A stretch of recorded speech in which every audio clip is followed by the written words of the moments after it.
Gretchen. I wanted to just make a small correction on some of the stuff we talk about in this episode. So we keep saying that the egg wash on the outside is supposed to make the potatoes crispy. Turns out that actually has more to do with making it pretty.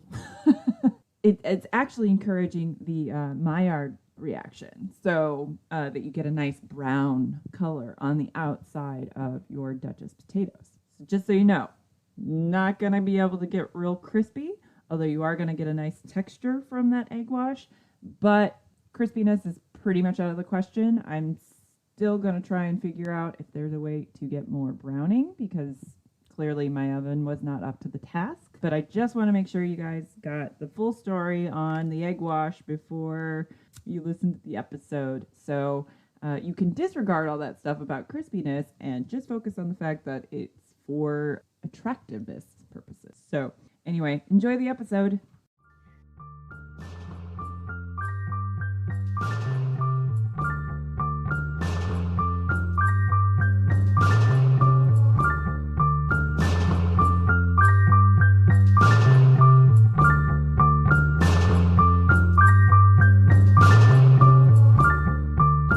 Welcome to another High Gluttony. I'm Becca. And I'm Gretchen. And today we are making...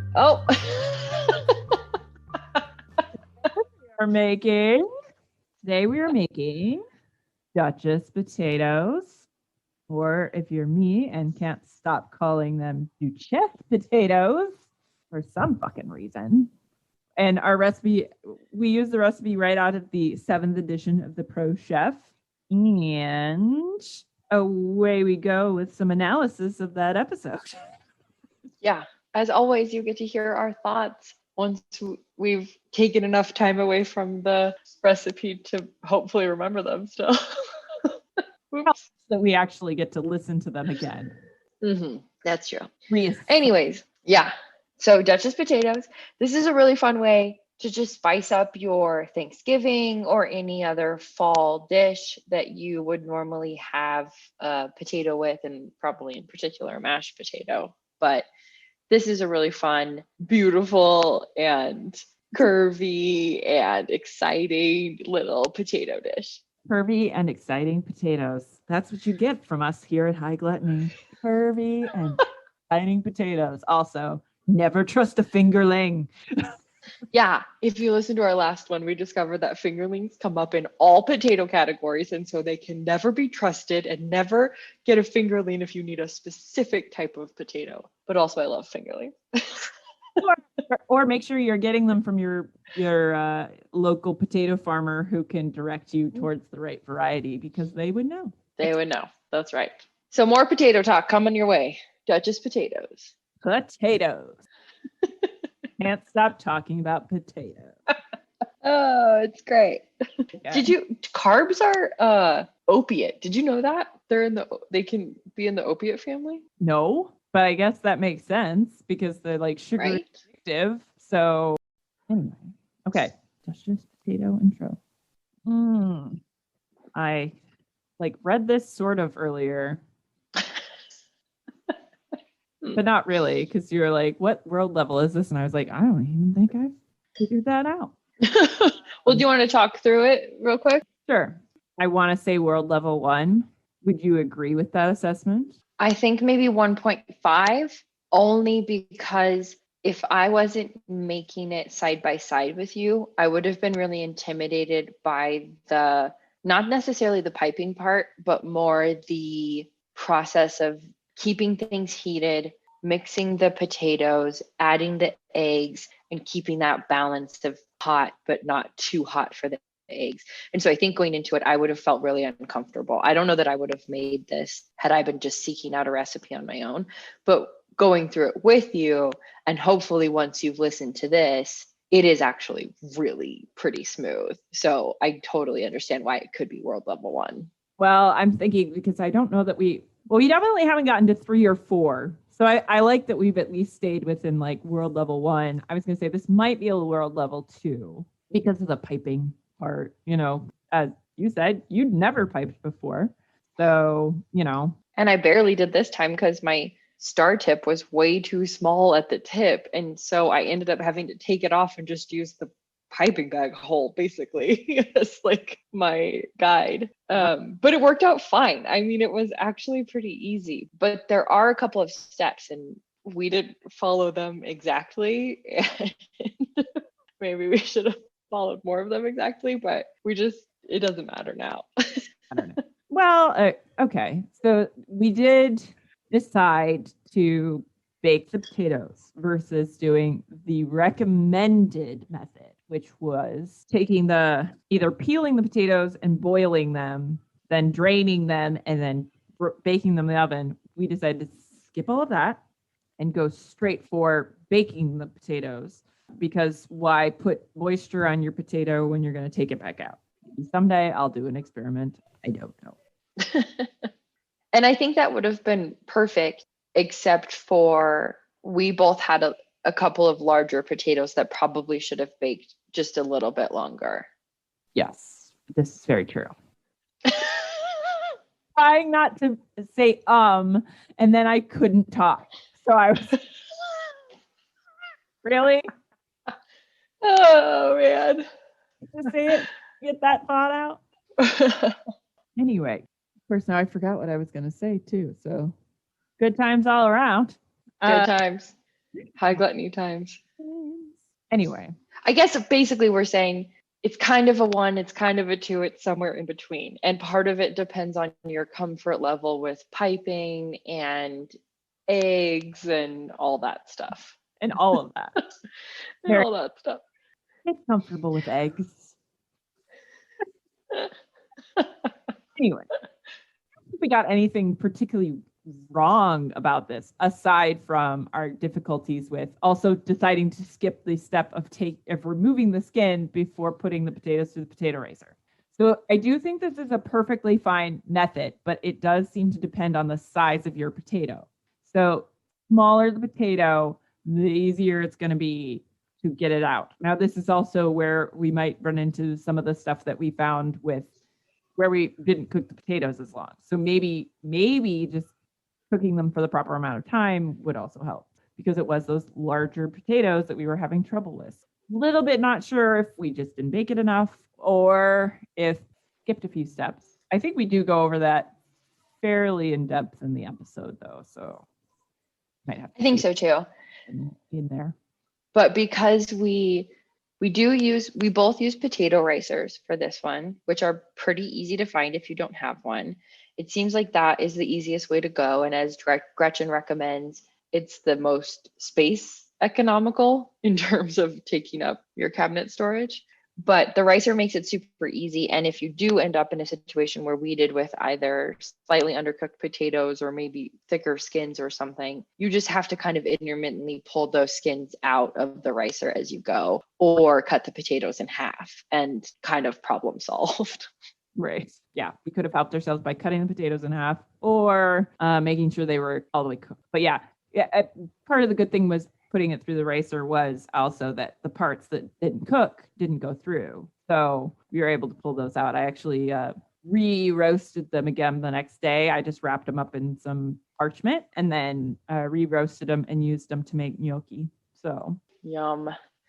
Okay, speaking of the next day, one of the pieces of this recipe is that they kind of, interestingly to me, say that you should make small batches throughout the course of serving your meal, which feels kind of wild to have to do something like that on the day of, like, if you're making this for Thanksgiving. Well, let me clarify part of that, because it does say for time of service. Now, for people that are usually using a pro chef, you're talking about restaurant service, not at home service. So it's not like if you were making dinner for 20 people, you wouldn't have to make potatoes continuously through the meal. But what I was kind of hoping for with this recipe, which was that you could make the potatoes the day before or a couple days before and then let them sit, and then day of bake them. So I did that as an experiment. I saved some of the potatoes for Sunday and took part of them straight out of the fridge so that they were basically cold, coming in cold, going into the oven cold,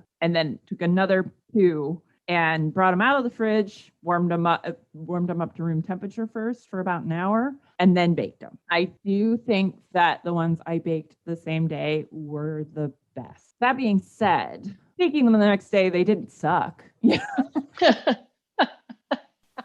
They were still perfectly good. And I think it took a little bit longer. I want to say about a half an hour. I have to go back and look at the pictures because I tried to take pictures. I checked that they were cooked all the way through by putting a thermometer in them. And then also tried to take a picture of the time behind it. But I don't know if that picture actually came out like I wanted it to. So I lost my train of thought. I don't think so. You would recommend, in an ideal scenario, you serve them same day, but it is okay if you wanted to mix them up, store them in the fridge, and then cook them the next day. Yeah. I didn't really notice a difference texture or anything else wise between the ones that I got straight out of the fridge versus warming them up at room temperature. It was just when I was measuring, I measured all of the different ones I baked, which there was like 4 of them, I think. And there definitely was a temperature difference, but they all came up to a good temperature fairly quickly. Like I want to say maybe 30 minutes tops. But yeah, so I definitely think if you can make them and bake them the same day or right around when you're going to serve, you're going to have your best version. But again, they were perfectly good the next day. And maybe trying the thing we were talking about at one point where putting the oven on broil so that you can get a little crispy on the top and then turning the oven down. Because I think they baked at like 400 or 300, 375. You have to look. Something like that. Yeah. And that's a good point because we ended up baking ours for about 25 minutes each, hoping to get that sort of brown, crispy crunchiness on the outside. And I think I feel like I probably ended up cooking it a little bit too long, hoping for that. Yeah. And so what you're saying is if we had started with the temperature at broil and then turned it down for the rest of 15 to 20 minutes, I think. I think you could go really either way. You could either bake them first. I don't know why. Like to me, there's some reason that my brain thinks going broil and then bake instead of bake then broil. But really, I guess probably it's if you do broil then bake, you have a little bit more control of the temperature, so you can monitor that a little bit better. Whereas if you do bake then broil, the top will probably get brown a lot faster. So you wouldn't want to walk away from the oven while you were broiling it if you're doing it at the end. Got it. I think maybe part of my reasoning is the oven temperature is that it's easier to cool an oven down than heat it up. So going broil then bake usually is the easier way to go because like basically the temperature has to drop in the oven versus trying to get, of course you're dealing with open flame when you broil. So I fucking know. I have now talked. You've run through all the scenarios. I've run through all the scenarios now. I do think at the end of the day, it was too eggy for me as a person who's not a huge egg fan. And so I had one of them to taste it, and then James ate all the rest of them. Well, he's there to help you out. I know, exactly. What did you think? What did you end up making with them? Or you didn't make anything else? I didn't make anything else. I ate so much potato that weekend. Because I did end up making gnocchi, and so I froze most of it. But I did end up like eating it throughout the week too. So I was like, I ate a lot of potato that week. Oh, real quick. So one of the things that might be confusing as you listen through is that I had some trouble with my piping bag and my frosting tip and my coupler. And that was because the kit that I got, or the like piecemeal kit that I made, didn't include the ring, the like washer kind of ring that connects everything. And so you'll hear us kind of talking through, Gretchen try to help me figure out how to do this without it. And then the star tip that I had, as I mentioned, was really, really, really too small. And so I ended up just using the bag, and my shapes are pretty funny. They definitely look like an emoji. They look like an emoji. They're curvy, they're curvaceous and just freeform, and let a body be a body. We aren't here to criticize. That's right. Especially not our potatoes. Right? No, that's not what we're here for. This is a positivity type of podcast. We like the aim on the high side. Hi. I said. Hi, side. Really, Really speaking of. kind of fun there. I guess the last thing, one neat trick that Gretchen teaches us in this is that with star tips, I guess of a certain size, you can use them to core tomatoes. And Yeah. was there something else? Strawberries. You can hull Strawberries.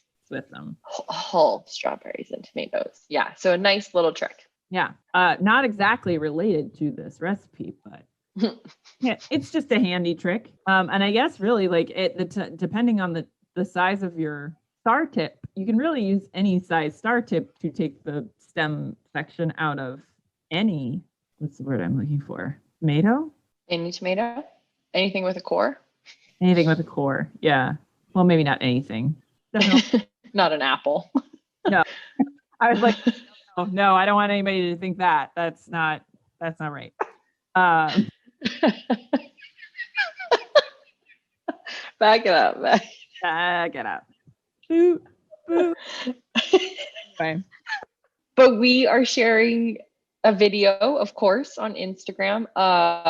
We're calling them our walkthroughs. So this is our Duchess potato walkthrough video, and that'll be up on Instagram and YouTube. So go to all those places and subscribe so you can get all of the content you're looking for from us. Like you may not have even known you wanted it, but you're going to get it. So. And now you'll need it. You'll need it. But Gretchen always posts the recipes and the references of books or other things that we talk about on our website, hightogluttony.com. Mm-hmm. And then, yeah, again, so we're on YouTube, we've got Instagram, and listen wherever you find your podcast. Or wherever you found us now, because really. Well, yeah, you're already listening, I guess. Keep listening. Tell someone, tell a friend. Tell friends, yes. Yeah. And I think have fun making your fancy royal Duchess potato. Yes.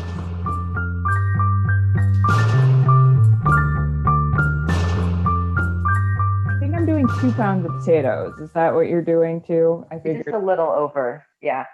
Yeah, I was like, I think 4 pounds potatoes would be excessive for at least this demonstration video. We're doing these Duchess potatoes, which I just really want to pronounce Duchess, but they are not Duchess potatoes. They're Duchess potatoes.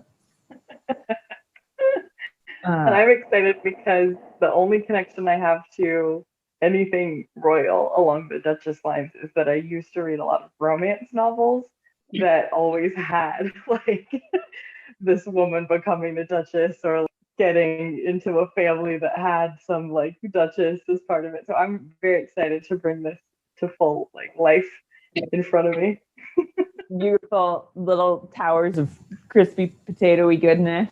Exactly. Sort of the idea here is that these are going to be kind of how you can elevate your mashed potato game for the holiday season. The recipe that we're using comes from the 7th edition Pro Chef. I have to look and see if I have the 6th and 7th edition or the 7th and the 8th edition, and then if there's any like difference between the two. Oh yeah, they changed it, yeah. Because there are errors. What we're doing today, which would serve 5 people, involves 2 pounds of low moisture, high starch potato. Okay. So the recipe in the Pro Chef makes 10 portions, but we're going to half that today because we're basically just kind of doing this to, well, I live alone and it's just you and your partner. So not as many people to eat 10 portions of Duchess potatoes. Yeah, I can't justify 4 pounds of potatoes between the two of us. Especially because this was like serve immediately after coming out of the oven. I was like, oh, that's a bummer because like I thought you could make it ahead. So I'm actually going to reserve 2 of my portions, put them in the fridge, and then cook them tomorrow to see what happens. Awesome. I've already gotten a little high today. So It's perfect. Since we're not doing any knife work really, I feel Yeah, like this is a fun one. Yeah, this is gonna be a fun one just because it should be don't know. How are you feeling about this recipe? Should I read through it first and then I should ask you that really? Yeah, why don't you read through the recipe and maybe the first couple of steps, what we're going to be doing today, because we're going to have to take a little pause at some point, right? And Right. time travel on this one. We've got some time in the middle here. So for our 5 portions of Duchess potatoes, why am I saying that? Duchess potatoes. Duchess. Also, it's kind of funny too because it's like then they're just douchey, but Duchess is a very different approach. I mean, a duchess rules over a duchy, so that sort of makes it's no, that's just not right. Not right. All right. Well, take a hit if Gretchen says Duchess again. Yeah.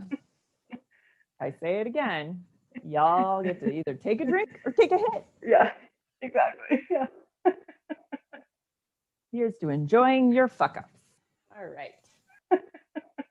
So for our 5 portions of Duchess potatoes, we are using 2 pounds of low moisture potatoes, 2 ounces of butter, 2 egg yolks. They should be beaten up a little bit. This has a few grains of ground nutmeg, which I'm assuming is just like, if you're fancy like me and are grating it yourself, you just do a couple little grates over your potatoes. Otherwise, if you're pulling it out of a jar, a pinch. I'm going to say a pinch is about where you want to be. Like a big pinch, small pinch. Salt as needed, pepper as needed, and egg wash as needed. So you're actually going to need more than your 2 egg yolks. Anyway, so there you go. So those are the ingredients for you.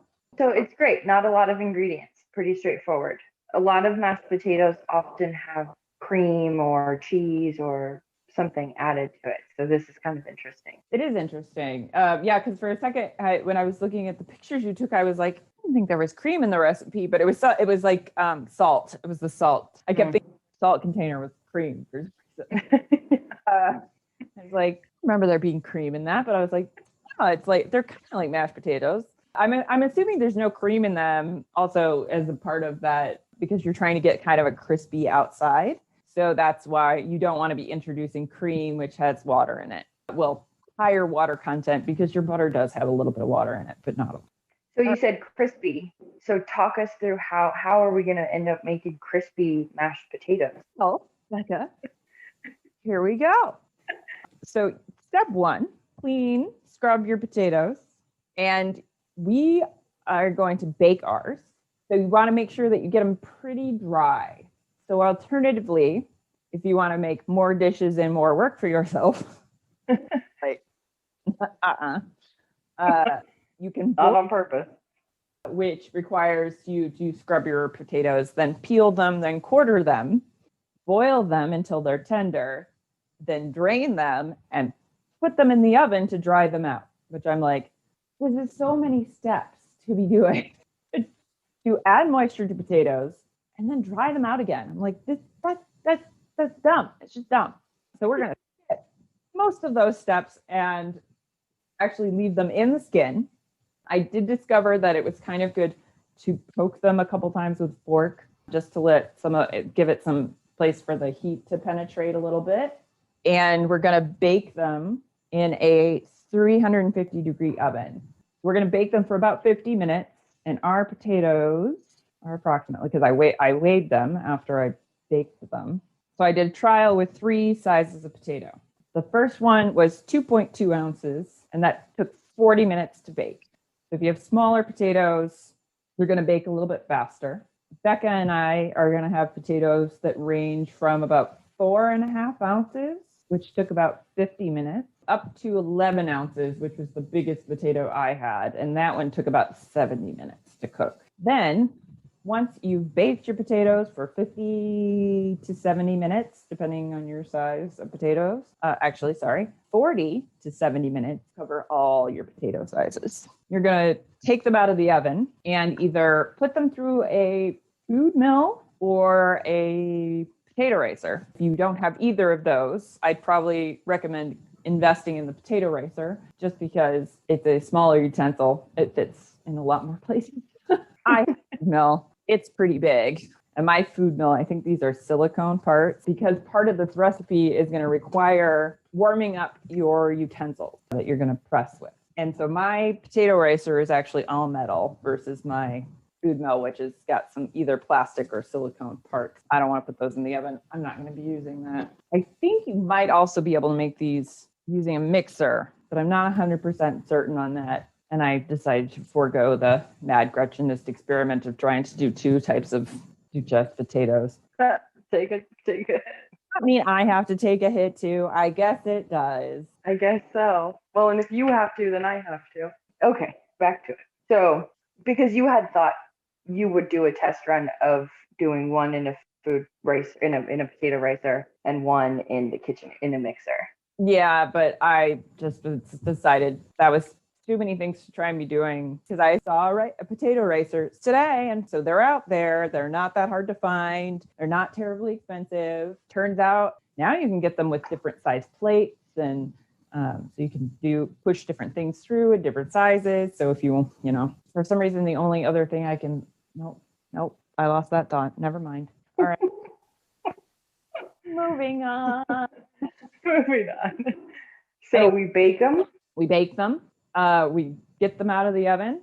We will make sure our utensils are warm. Partially, this is because you just want to make sure the mixture's still hot because there will be some alteration to the starches if it starts to cool down. And so you have to make sure you do this while it's hot. So I discovered that you can actually just not even worry because let's point out the fact that we're both using Yukon Gold potatoes, which have a much thinner skin. Although I assume this would work with either Yukon Golds or russets, which are suggested by the recipe, where you can just put it into the potato ricer and mash it, and it'll take the skin off for you. So, fuck peeling, fuck scooping. Yeah, We're just gonna do that because so much easier. Not lazy. I'm efficient. That is what I like to say. I'm efficient, but just know it is deeply rooted in not wanting to do as much work. All right, so after we put those potatoes to the potato racer, we are going to add our butter and our egg yolks, the nutmeg, salt, and pepper. Then we are going to mix that all together. It says just mix them well in. So it's just make sure you get, you want to make sure that the butter, so if you don't have your butter out already, which I'm assuming you do. I don't actually. You don't. All right. It was in the oven. I might have you cut your butter up so it'll soften a little faster because it wants it to be room temperature. And that'll just make it easier to incorporate it into the potatoes because if it's cold, you're not going to have a chance. Got it. Then once we get all those ingredients mixed together really well, putting that whole mixture into a piping bag and piping out these lovely little mounds of potatoes onto a sheet pan. That's the word I'm looking for, sheet pan. Onto something that can go in the oven. Yes. So one of the last things we're going to do before we put those little lovely piles of potatoes into the oven is we're going to brush them with an egg wash. So that'll help brown them up a little bit. Get them crispy. So that's how we're going to get our crispy mashed potatoes today. Yeah. So it says make smaller fresh batches throughout the period of service rather than one large batch at the start for best flavor, texture, and color. So that's their sage advice that I might ignore, but may not ignore. Who knows? I don't know. We'll see. I mean, we're not going to serve these as like service, but we'll probably want to eat them right away. Yeah, no, I already ate the small potato that I put through the potato racer earlier, so I'm going to eat a lot of potato today. I do know that. Yeah. All right, so let's get our potatoes going. So I'm just these. Oh, I need to poke a few holes in mine real quick. Yeah, so I would just use either a fork. You could also just take a knife and sort of slice along one side. Just on one side? Yeah, just on one side. That's how I usually do like my baked potatoes. Because they'll just develop a sort of natural little split. Do another experiment while we're at it. And I could bake them up, then make them into gnocchi or something tomorrow too. Good idea. So I don't know if we said already, but the oven's at 350 for this part, right? Yes. We're baking the potatoes at 350 for 40 to 70 minutes. Yes. The larger the Got this? longer it's going to take. You say you got this? Yeah. I would think so. You've been doing it long enough for a bit now. It's literally just putting potatoes in the oven right now. Well, this part, yes. But the later parts that a little more, a little trickier. Yeah. Yeah, we'll see how I do. I am excited now that you have a pastry bag so that we can do chiquette. Ooh, let's do it. Which I either might break you or be totally fine. I'm not sure. We'll see. Yeah. You never know. Okay, I've got whole Coke. Should I pop them in? Are yours in already? Or no, I'm still cutting the sides. Okay. Oh, okay. And they Going in. side the timer.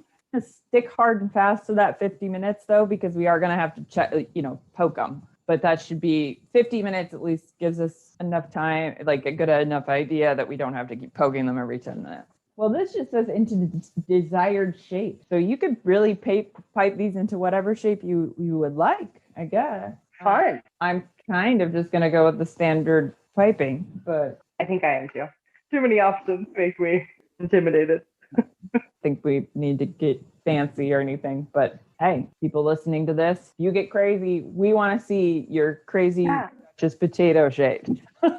Exactly. I would. Crazier the better. What that would be. Like a swan. Could you make a swan out of potatoes? I don't think so. That seems a little rough. Bunny. One bunny head. One big bunny head. So we're gonna let these bake for about 50 minutes, and then we'll be back when they're ready to go.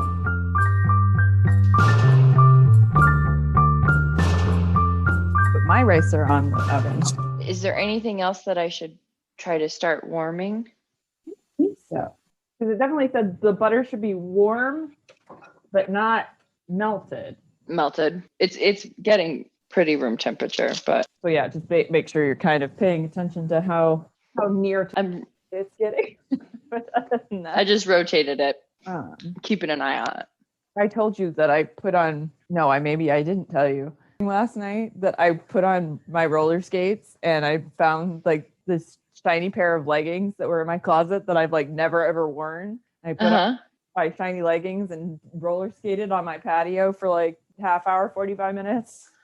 Did you have the most fun? It was so fun. Oh. Videos, because I was like, this is awesome. But then this morning when I was watching them, I'm like, this is significantly less awesome than I thought it was last night.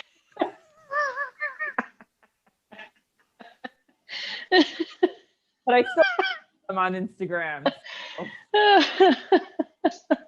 It's actually funny, but also I'll have to find it. Oh, funny. Not look as cool as I thought I did last night when I was a bit tipsy and high. Yeah. So. Wheeling around your side patio. Oh yeah, like the rabbits were out there with me, so I'm like I roller skate over Isabella in one of the videos.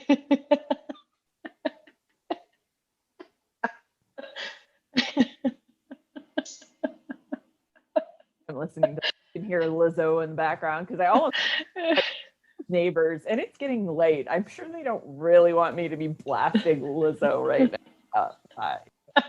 Put it in your Oh my gosh. Oh my gosh. Yeah. That's really fun. Quite toasty, yeah. I better check to make sure that my butter is room temperature. I need to separate my eggs. I do too. And now that we're down to 11 minutes before we're going to check time. These actually aren't terribly hard, especially if you eliminate those weird, like extra steps that just seem like counterintuitive to me to be essential, especially when they're like, and you don't do this way. So why would you ever do it that way? Right. So then no, yeah, definitely not. Thank you, no. Okay, 1 yolk. Throw those egg whites out. Always keeping egg whites. I'm never using them. And I'm going to make my egg wash. So are you just whipping up another egg or something? Yeah, I'm just going to whisk it up with my little whisk. What if there's a little bit of egg white in this? Is this one of those recipes where it's like super crucial? No, Okay. because you're just adding a little richness. Really in trouble when you go the other way and your egg yolk gets in your egg white. That's when you're mostly going to have an issue. I see. The time when you need the egg yolk, you're either going to be straining that custard, or it doesn't really matter if there's a little bit of egg white in there. It's just you have the yolk and the white and you're trying to do something, for example, whipped. That fat is going to just make it impossible to whip. Okay. I got to get my nutmeg out. 8 minutes left. 8 minutes on the clock. All right. So we're both prepping these last ingredients before we take our potatoes out. Yeah, it would have been really good if I'd made one of these ice cube rosemary in it. Really need to clean out my freezer. Like I just really, once my parents get here for the winter, I need my many flavors of ice cube. I need more ice cubes. Wait, less what? Broth. No, right. Broth. I made my first vegetable broth the other day. Did you? What did you? Yeah, I had saved back some broccoli stems, asparagus bases, a couple of other random vegetable ends and pieces and stuff. And then I had an onion that was going bad, a bunch of garlic, and a bunch of ginger. And so I just threw it all in there with a little bit of salt and let it just cook for a long time. I put some dried oregano and some dried rosemary, but I think that was it. Yeah. I was gonna say you got quite a lot going on in there. You said ginger too? Yeah. Real quick, can you help me set up my coupler and thing? Because we'll probably have to go quick with the next part, right? Yes. So we want to make sure that we are really we're gonna get those potatoes done. Because we want to keep them as warm as possible. All right, we're down to the last minute, but if they bake a little extra long, it's not gonna hurt them. All right, so show me your coupler, because I just have my tip in my bag. Okay, yeah, you're doing the right thing. Okay. So, and it has, put it inside? Yep, you put that part inside. Right. Like you can do it without a tip, but probably going to look a little bit like a poo. So then you're just you put the tip over, hold on. This is small. This was the large one. And look how small it is compared to yours. Well, I bought like a whole set of tips like recently. But it doesn't stay? It should have there should be a plastic ring that came on the coupler. No. Nope. They just gave me a coupler with no plastic ring. Here, this is what it's, of course I have to figure out if this is where my coupler is. Oh. No ring with my coupler either, but that's my bad. I think I can find it. Because they're supposed to be basically it's like a washer. To clip around. Holds it on, yeah. Well, I put the tip on the coupler and then pushed it through. That should be fine. And we'll just see if that works, right? Yeah, because the idea with this is that you put that in and you can change your tips out. So writing cake, it's really helpful. So I bought a whole set of Atco or whatever that is. Atco tips. Oh, I saw that, like ATECO or something. Yeah. I saw a lot of that. They had a lot of kits, and I thought about it, but one of my favorite tricks that you can do with Star Tip is core tomatoes. So I was actually had a bunch of plum tomatoes that I needed to core, and I was like, I don't want to do this with a knife, so I ordered pastry tips instead. So that's cool. Pointy parts around the core of the tomato, and just push it in and twist it, and then it pulls the core out. It works on strawberries too. So. That's such a time saver. I know, it's pretty great. They make special strawberry hullers, but it works the same. Well, they don't work. They actually work different, but I don't even know what I'm saying. So we've got our ricer and our glass bowl kind of warming up a little bit on the stovetop. On the stovetop, yeah. I thought maybe we'd pop them in the oven for just a minute after we take the potatoes out. Okay. So I'm going to poke mine. Okay. Pictures of me poking. These look pretty much done. Come on. Nice crispy skin on the bottom. All right. I'm gonna give mine about 5 more minutes. Okay. What are you looking for? So you should be able to put the fork in and pull it out pretty smoothly with no resistance whatsoever. Okay. Let me try mine. There's sort of a little bit before, like when I'm like the exact doneness I'm looking for, where you can push it in, but for some reason to me, like it has a bit of like a grainy kind of like a feel to it. But maybe it's just that there's usually a little bit of resistance to those when they're not quite done. Mine feel kind of firm still. Yeah. So then you probably need at least another minute. So I'm setting a timer for 5 more minutes. Okay. And we'll poke them again. And we'll check them. We'll keep poking them. Oops. Yeah, because by now, like they should at least mostly be done, but I don't understand why mine aren't done. But everything changed. Everything's different today than it was 5 hours ago when you did the first test run. I did the first trial round. Yeah. Are you gonna cut your potatoes in half or something, or do you put the whole thing in the ricer? Well, earlier I put the whole thing in the ricer, but it was one of the small ones, so I think it depends on the potato farm. All right, timer. 5 more minutes are done. I've also kind of rolled mine around a little bit. Oh, that's smart. All right, I'm gonna say 5 more minutes because really, 5 more. Yeah, unless I forget and run away. 5 more minutes of roasting is not going to hurt any of those potatoes. Okay. All right. I feel like you asked me a question and I did not answer it in any way, shape, or form. So, question you asked me? Shit. Imagining things. I asked you. I have no idea. At least we're getting together. I have a funny story. Well, not that funny, but kind of funny story to tell you. But the other night, I couldn't sleep. I woke up at 1:00 and I was just awake for about an hour. And then at 2, I started hearing all this weird, like stomping and running in the hallway. And so we have one hallway. So our apartment is like an L shape, and we have hallways kind of on both of those parallels. Yeah. And so I couldn't tell like exactly where it was coming from. And then I was hearing yelling, and it was like a man and a woman like yelling at each other. And I heard, and it went on for probably like 15 minutes, maybe a little bit longer.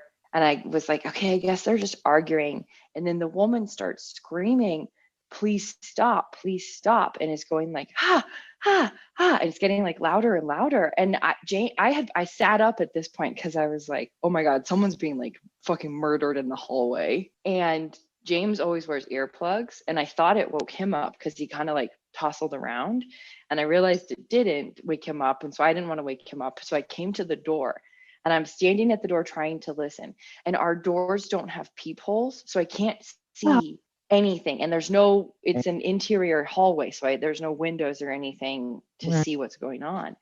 And so at this point they come and they're standing right outside the door, like right outside my door. And the girl goes, he's not answering the phone, he's not home. And I hear her making like a phone call through her speakerphone. And then the guy she's with goes, you better hope to fucking God that Bible is at the ATM. And I'm like, what the fuck is going on? Like, what? Of all the things that could have been a cause of a fight happening right now, I never would have predicted that a lost Bible was at the root. But also, is it a real lost Bible, or was it a Bible that had a compartment in it, so it just looked like a Bible, but really you were carrying around some sort of illicit material? So that could be it. Totally. Is it some weird family Bible or something, and it got lost, and now they're like screaming at each other? But it went on for like another 20-30 minutes, and I just was never able to go back to sleep that night because I was like, I don't know what happened. Like, I will never know what happened, and this is gonna drive me crazy. It's weird that you don't have peepholes on your door though. Like, I know. It made me feel really uncomfortable because I was like, a part of me wanted to open the door and be like, hey, can you keep it down? Or can you like get the fuck out of here? But I also was like, in this situation, or can you please be quiet and let me go back to bed? Exactly. Yeah. But when I was telling James the next morning, he was like, you can't open the door in this time because you don't know if it's somebody who's not wearing a mask. And then they're suddenly like screaming in your face. Yeah. Like, you can't like risk that. And I was like, I mean, there's tons of reasons why I shouldn't open the door in those moments, Right. but also like, fuck. Everything about where like our life right now is so weird. It's just so weird. And we're just like trying to get through it every day, but it's so weird. Oh my God. I would have been freaking out because I would be like, I need to see what's happening. But like, Yeah, there's no safe way to look. Like, exactly. It was maddening. now I'm deeply curious about the whole situation, but we'll never know. Exactly. We'll just have to make up our own story. It was a Bible. It was a family heirloom and carrying contraband. So They just put like little baggies of Coke in between the pages instead of like having it hollowed out. exactly.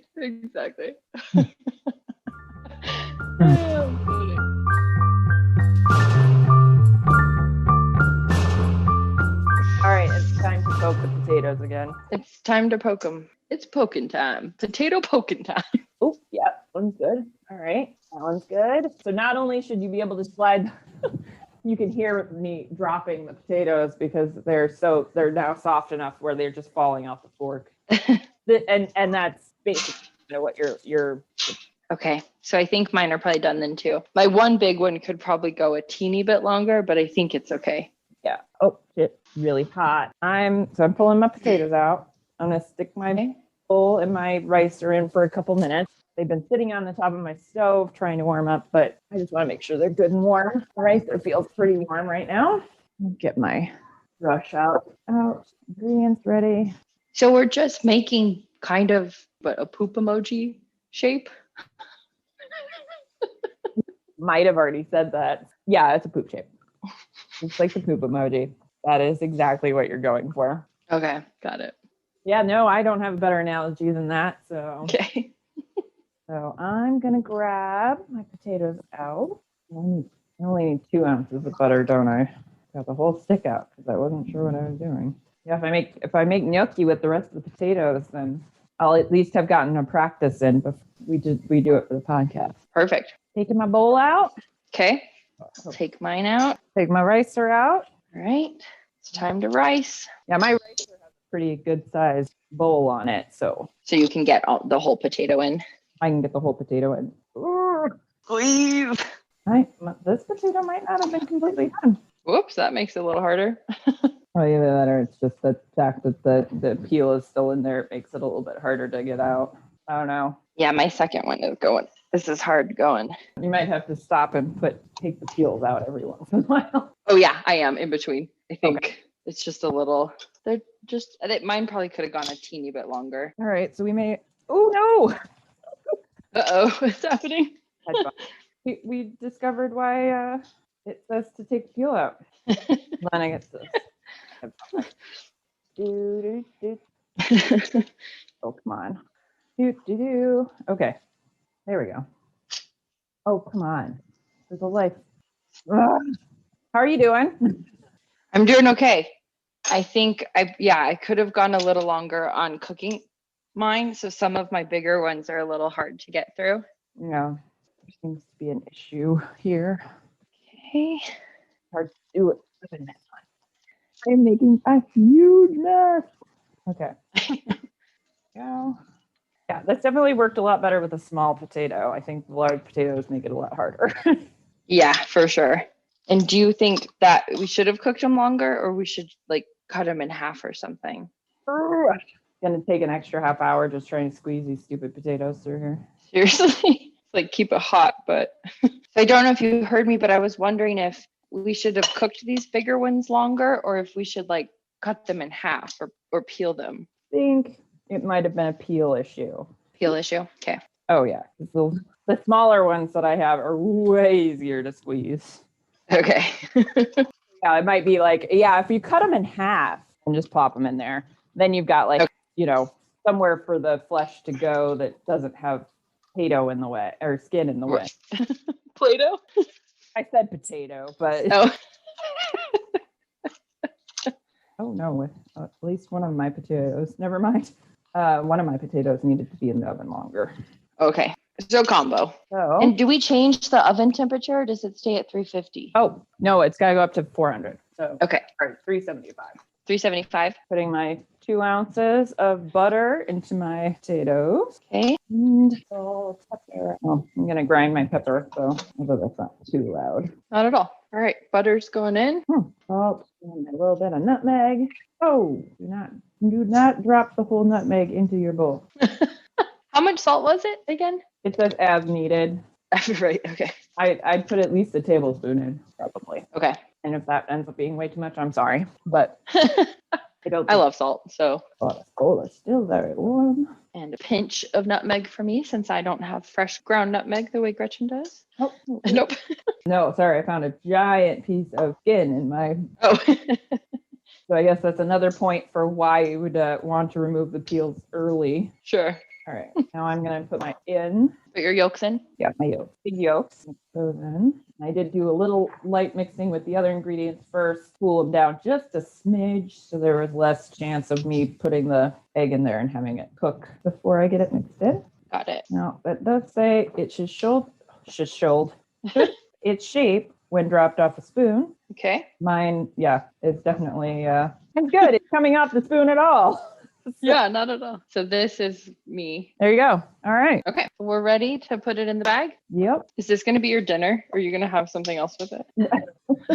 I'm having dinner at the Heritage Eats food truck. I'm not sure if we're going to it or picking stuff up. I'm not really. Oh, fun. This is my first time using a piping bag. Oh, I probably should have loaded it a little slower, but I guess you probably aren't doing too badly with it. No, I just noticed that you had folded yours over a little bit. So I think you had sent me an article that recommended a 12 to 18 inch bag. And when I got to the kitchen supply store, the sizes went up to 24. And so I felt like, well, I probably shouldn't get 24, but now I can get something bigger than 18. So I got a 21 inch. I think it's wildly too big. Oh, well, that's what I have. I've got almost all potatoes in here, but I left about a quarter of the potato mixture because I felt like it would be too unwieldy. Oh, I put all mine in. Guess I should take a picture real quick. So, oh, sorry. Do you want to see how I do this? Yeah. So you do, not just my phone. All right. That good? Perfect. Okay. So mine's piping pretty well, like that. Okay. So how many inches wide do you think that is? Just under 2 or just over 2, something like that? Just a little, probably about 3 inches across, actually. I mean, the nice thing is that while it's hot, like these are, you're not gonna have to worry too much about like having not the right internal temperature. Like it's gonna cook really quickly. So you could do it, even a little bit larger, and you wouldn't have to risk too much of it not getting cooked all the way through, is what I'm attempting to say. All right, Got it. 5 out of mine. Okay. This is taking me forever because the tip is so small. It didn't look like it was that small. It is like not coming through. Uh-oh.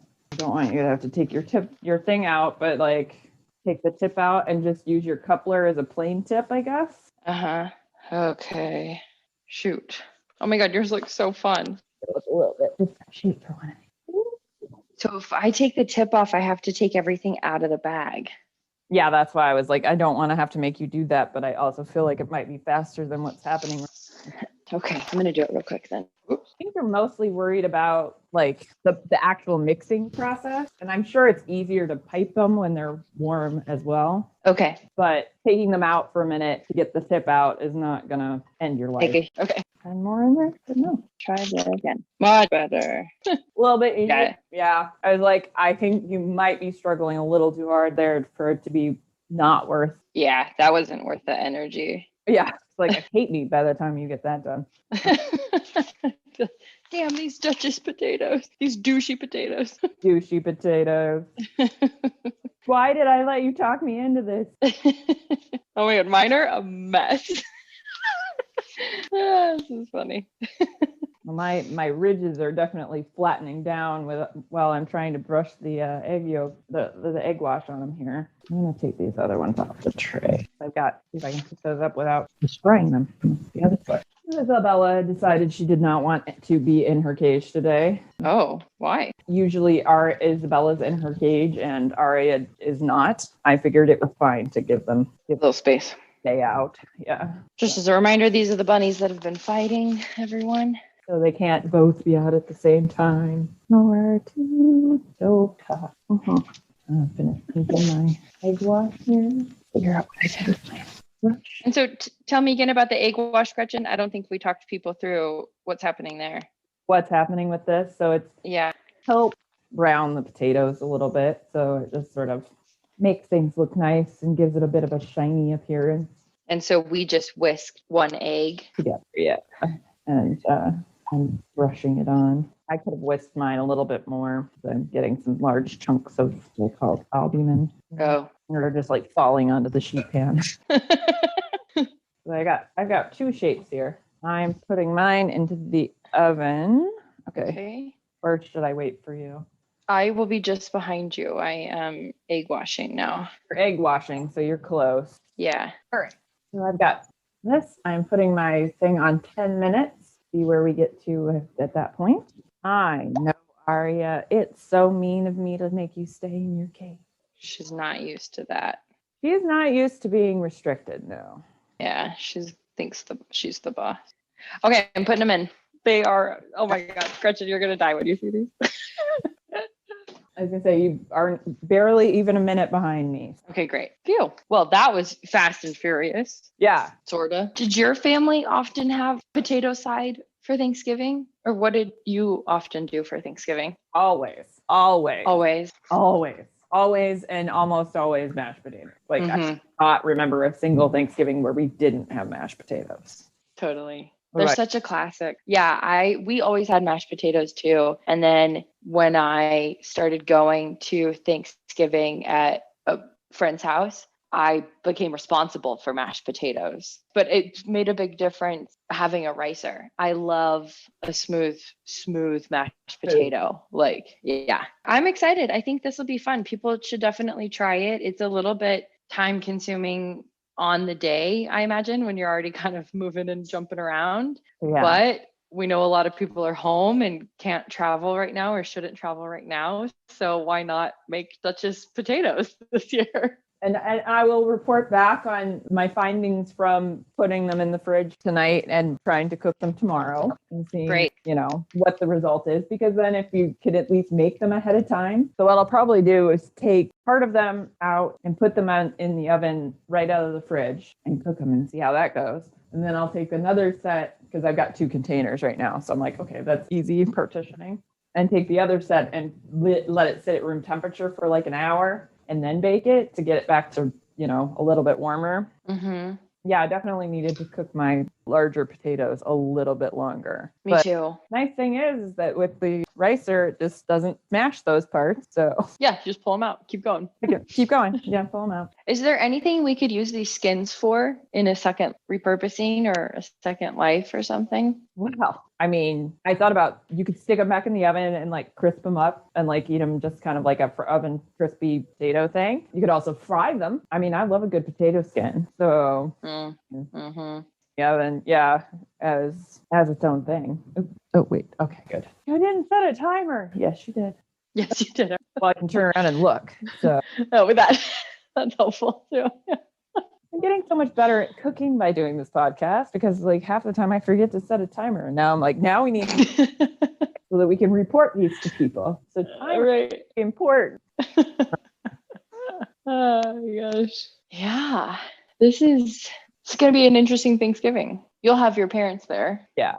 I'm kind of wondering if Paul and Kristen might come. I haven't figured out how exactly to handle that, but I was like, well, we could rent. Although you might have a hard time finding an outdoor heater at this point. But oh yeah, and be outside. That's true. Either be renting them or buying them. But I was like, you could also do like a little fire pit. Do it that way, but it might just end up being me and my parents. So we'll see.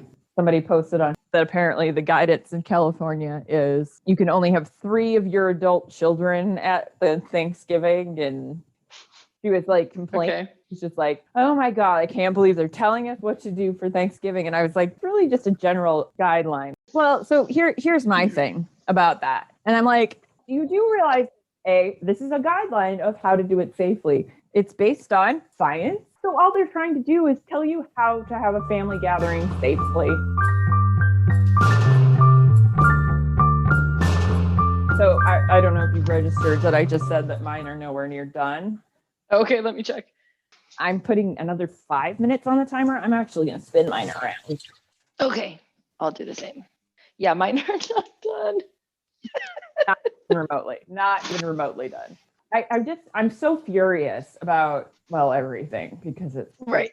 20 and I don't know what I would be doing if I wasn't raging about something. I don't know how to feel anything else anymore. It's like last night when I was a bit fucked up, like I was like, this is the freest I've felt in so long, like. Yeah, I've been drinking a little more than usual in the evenings. I've been staying up a little later. I put these big headphones on and I play music and I'm just like, everything's fine. Everything's fine. Oh. I don't know. Mine still don't look done. They're not toasty. Let me see. I'm gonna pull them out of the oven so I can really see them because the oven light is not awesome. Yeah, mine are not crispy yet. They're still pretty yellow. Yeah, mine are very yellow still. So this is either a comment on the type of potato. Okay. Because I did discover when I was looking at the types of potato, Yukon Gold. Isn't it Yukon Gold? It is, but I actually said it backwards. I inverted the first letters. Oh. That's why I laughed. I didn't catch that through the headphones. Yeah, no, it was close enough that it probably wouldn't be terribly noticeable. I understand that. Yeah. I forgot to set a timer, so we might want to check our potatoes in a second here. Oops. All right, I'm not getting a lot of browning here, and I don't think I want to leave these in any longer because otherwise they might turn out kind of dry and yucky. But okay, only one of mine that has a especially high peak is browning, and it's just that little peak. So I'm wondering if my oven's not be. I maybe Check. go to 400 would have just to force that. Yeah, to force it. Mine's right at 375. Yeah, just to push it a little bit further because maybe we really should have been doing this with russet is what I'm thinking. Right. Since these are, I guess, a little bit higher in moisture. But I was like, damn it, stop confusing me, pro chef. Yeah. McGee, I didn't read my Harold McGee this time. Come on, man. Come on, man. So, all right, so we've pulled them out. So how long was that total? Probably 25 minutes? At least 20. But yeah, I think maybe put it in on broil for a minute at the beginning and then turn it back to the oven. But sure. I'm gonna see what the temperature is inside of these. 170, no, 180. 165. No, sorry, 175 is what I meant to say. Plenty warm. Plenty warm. Warmed through. Well, I guess I'll turn my oven off then. I think we're done. Our Duchess potatoes. Mine don't look very regal. Mine are not. Oh, look, the bottoms of mine are pretty nice, though. Oh, yeah. Cute. Oh, mine's a little bit crispier on the bottom, too. Yeah. Where'd my phone go? I lost my phone for hours the other day. It's like stressful, but also kind of nice. Yeah. So if you make them at home, let us know how it goes. Probably your shapes will be better than mine. I can't wait to post the pictures and show everyone how ridiculous my Duchess potatoes are. Your royalty potatoes. Mm-hmm. Now I don't know. I know you don't like egg, mm-hmm. but you might be offended by how this tastes now because it definitely has an egg flavor to it, mm-hmm. which I find very pleasing. But yeah, I'm gonna give it a try. My guess is this is gonna be a little bit more of a James dish than a Becca dish. But for now, I'm excited to try it. It's nice because it also has a nice buttery flavor to it. Yeah, that I will never say no to. Mm-hmm. I think most of the egginess comes from the outside. The wash. Yeah, I'll have to experiment with getting a nicer, crispier outside. Mm-hmm. Really hot. Very hot. Yeah, Gretchen's trying to chew it, and it's looking painful. Not I've ever done. Okay, I did not burn my mouth. So we're gonna have a couple of thoughts when we're ready to talk about this. Oh my God, we finished early. Amazing. That's amazing. For one. But yeah, overall, it's not super hard. No, it's not. So it's pretty easy. It almost in a way is easier than mashed potatoes. All right, let's not get too crazy there, Becca, I think. I know. It's wild that it's November. These are going to be awesome now or for Thanksgiving or for a Tuesday. Yeah, whenever you want them. I know this would be really good with like a prime rib roast. Ooh, soak up a little of that juice that's floating around on the plate. With vegetarian. We're going to have some fish and asparagus with this though. Oh, nice. That'll be good. Yeah. Oh, Eric, I found the nutmeg. Mm. Uh, All right. all right. Yes, we want to see your pictures. Let us know how you do if you do this. Let us know that we're crazy if you think it's the hardest thing you've ever done. And Yeah. Or how long it took you to cook it. We'd love to know what's going on with our ovens today, or if you got yours crispy on the outside. because mine definitely has like a firmer outer side, but not what I was hoping to get to. Right. Awesome. Duchess Potatoes. This Duchess Potatoes. Okay. Until next time. Until next time, I will talk to you Probably verbally tomorrow. today. Yeah. I probably will talk to you tomorrow. Yeah. Okay.